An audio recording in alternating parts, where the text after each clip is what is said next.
Hello and welcome guys to the IYF education. आज की जो वीडियो है बहुत ही इंपॉर्टेंट वीडियो रहने वाली है ये, ठीक है, क्योंकि जिन बच्चों का रिजल्ट आने वाले हैं उनके लिए पूरी डिटेल में बताने वाला हूँ।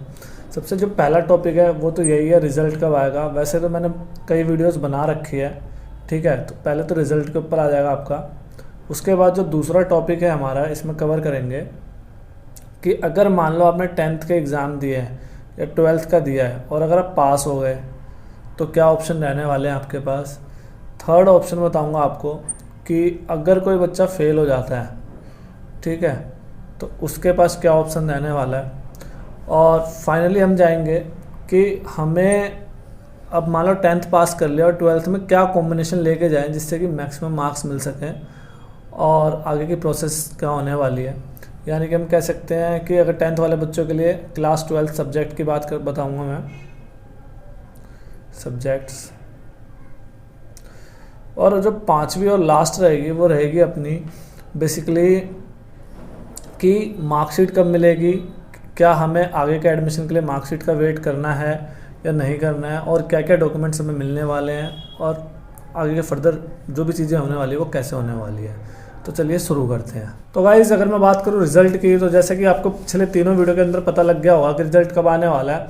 तो रिज़ल्ट का तो भाई 10 मार्च से लेकर 15 मार्च के बीच का जो है वो संभावनाएं बताई जा रही है, ठीक है। अब मैं बात करता हूँ कि अगर आप 10th में पास हो जाओ तो क्या ऑप्शन है। अब देखो, ज़्यादातर बच्चे जो 10th में पास होते हैं ना वो सोचते हैं 2 साल का गैप लेंगे, यानी मिनिमम 1 ईयर का गैप लेके 2 साल बाद ही आपकी क्या हो सकती है, 12th हो सकती है। लेकिन NS की एक स्कीम है। स्कीम क्या है कि अगर मान लो कोई बच्चा 10th पास करता है अभी 2021 में, ठीक है, तो वो क्या कर सकता है कि 2021 में ही ना 12th में एडमिशन ले सकता है। 12th में एडमिशन लेगा और मिनिमम 5 सब्जेक्ट सेलेक्ट कर सकता है और मैक्सिमम 7 सब्जेक्ट। तो 5 से 7 सब्जेक्ट जो नॉर्मल होते हैं वो कर सकता है। अब बच्चे के पास ऑप्शन क्या है, ऑप्शन ये है कि 2022 में अप्रैल के महीने में अगर वो चाहे तो, या इस जो अभी रिजल्ट आने वाला है इसके पॉइंट ऑफ व्यू से मैं कहूँ तो 2021 के ही अक्टूबर में, अगर उससे पहले रिजल्ट आएगा एडमिशन क्लोज होने से पहले, तो वो चाहे तो 4 पेपर अटैम्प्ट कर लेगा, ठीक है। अब 4 पेपर अटैम्प्ट करा, मान लो कि चारों में आप पास हो गए, तो वहाँ तो आपके पास बचा क्या, अगर आप 5 सब्जेक्ट लेके चलते हो तो आपको 1 सब्जेक्ट बचा जिसका पेपर आपको देना है 2023 में, या फिर आपके पास बचेंगे 1 सब्जेक्ट प्लस में जिसमें आप फेल हुए हो। अब यहाँ पर ज़्यादातर बच्चे सोचते हैं ना कि सीधा एक बार में 2023 में एडमिशन लेके ना 2023 में ही मैं सारे पेपर निपटा दूँ। तो ये बहुत ही मतलब बचकाना या बेवकूफ़ वाली हरकत मेरे हिसाब से लगती है। क्यों? क्योंकि सबसे पहली बात करूँ मैं एग्ज़ाम फीस की, तो एग्ज़ाम फीस वही रहने वाली है, एडमिशन चार्ज वही रहने वाला है। जब सब कुछ वही रहने वाला है तो क्यों मैं एक बार में 5 पेपर देकर रिस्क लूँ।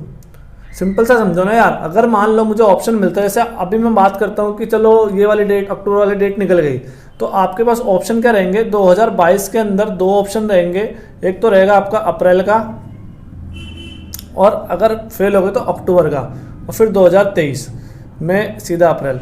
तो अब एक बात बताओ, मेरे को यहाँ पर 5 पेपर देने चाहिए जिसमें कि अगर मेरी एक में भी कंपार्टमेंट फेल कुछ भी होता हूँ मैं, तो मुझे 6 महीने कम से कम वेस्ट करने पड़ेंगे अपने।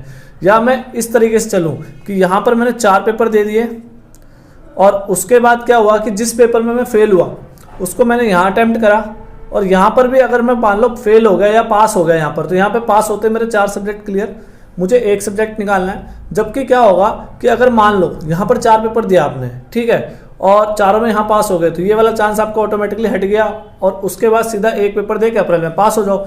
अब खुद सोचो यार कि अगर कोई बच्चा 5 पेपर देता है और वो फेल होता, जब यहाँ फेल हो रहा है तो ऑब्वियसली बात है यहाँ भी हो सकता था।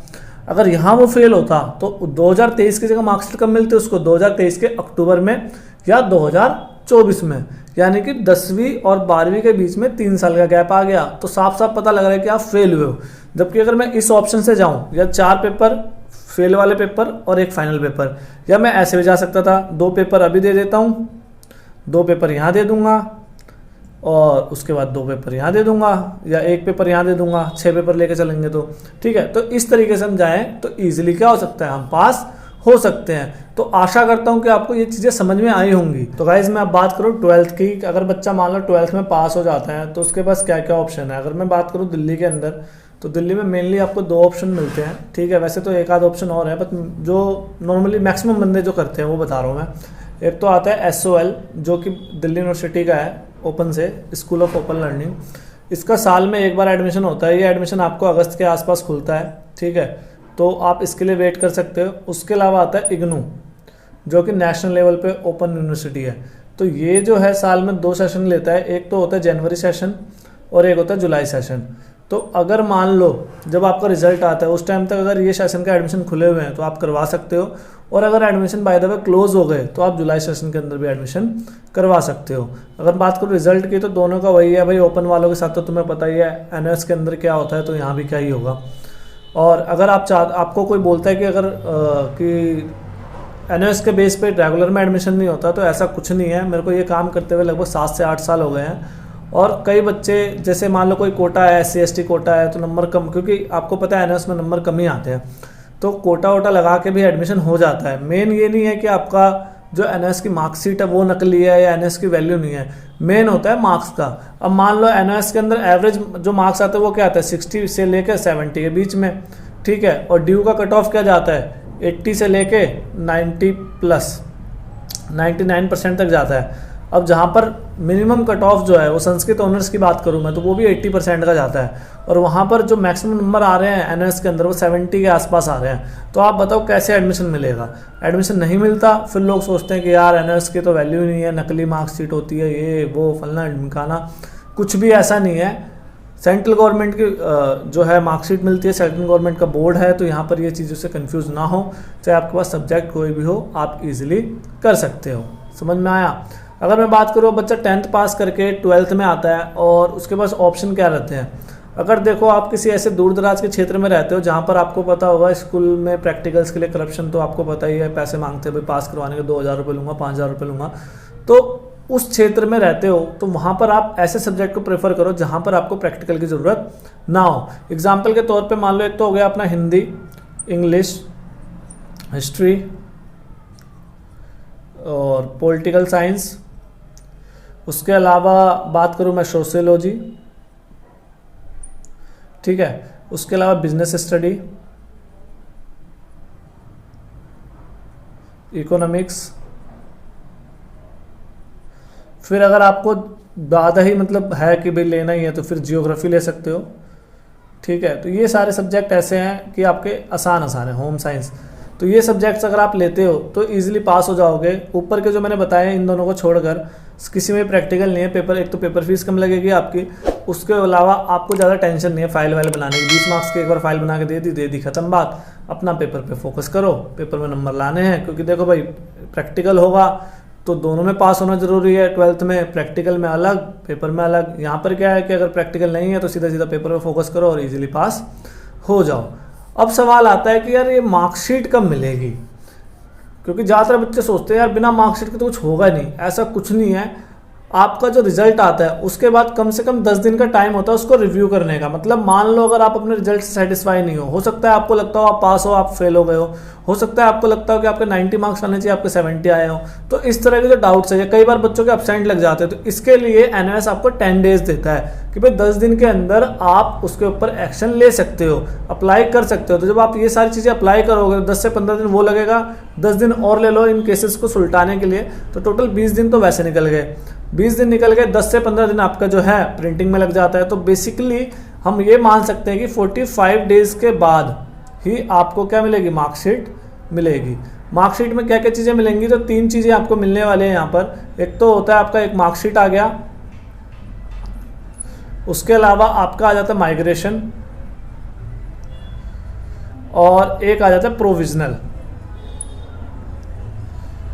अब कई बच्चे सोचते हैं बस यही 3 कागज मिलते हैं। भाई ये जो प्रोविजनल है ना, ये टाइम पास के लिए है। बेसिकली क्या होता है, जब आपका रिजल्ट आता है उसके 6 मंथ बाद या 1 ईयर बाद अगर आप स्कूल में दोबारा जाते हो तो आपको मिलेगा सर्टिफिकेट, चाहे वो 12th का बच्चा हो चाहे वो 10th का बच्चा हो। तो दोनों का एक ओरिजिनल सर्टिफिकेट मिलता है पास करने का, तो वो जरूर लेके आए। मोस्ट ऑफ द बच्चे क्या करते हैं, सोचते हैं ये 3 चीज़ें मिल गई, बात खत्म, ठीक है।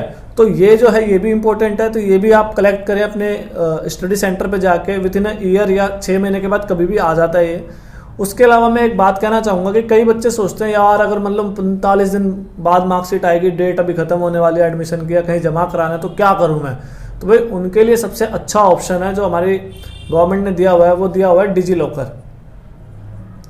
डिजी लॉकर में करना क्या होता है, कुछ नहीं करना, ठीक है। इसके अंदर आपको बस आधार कार्ड से लॉगिन करना होता है। आधार कार्ड से लॉगिन करो, एनओएस का बोर्ड सेलेक्ट करो, वहाँ पे अपना रोल नंबर डालो, पासिंग ईयर डालो, आपको सारे डॉक्यूमेंट वहाँ पर मिल जाएंगे। और गवर्नमेंट के किसी भी यूनिवर्सिटी के अंदर वो डॉक्यूमेंट्स वैलिड हैं। अगर कोई मना करता है कि भाई नहीं चलेगा, तो आप कुछ मत करो, वो जो मार्कशीट निकाले उसको जाओ अपना जो स्टडी सेंटर है, या सॉरी जो रीजनल सेंटर है हमारा, जैसे कि दिल्ली का रीजनल सेंटर नोएडा में पड़ता है, या आपके एरिया में भी आपका होगा जो आपके आई कार्ड के बैक साइड पर लिखा होता है, वहाँ जाओ, वो मार्कशीट दो, वो अटेस्ट करके दे देंगे। तो तब तक जब तक ओरिजिनल मार्कशीट ना आए तब तक आप उस मार्कशीट से भी काम चला सकते हो। तो आशा करता हूँ कि आज आपको जो भी मैंने बातें बताई हैं वो सारी समझ में आई होंगी। और अगर नहीं आई है, कोई डाउट है अभी भी, तो कृपया करके नीचे कमेंट में बताएं। और आप देख सकते हो हमारे कोई भी पुरानी वीडियो उठा के हर एक कमेंट का हम रिप्लाई करने की कोशिश करते हैं, ठीक है। जितने भी कमेंट आते चाहे उसमें कितना भी टाइम लगे, तो जो भी डाउट है क्लियर करें आप, ठीक है, कमेंट के अंदर। थैंक यू, धन्यवाद।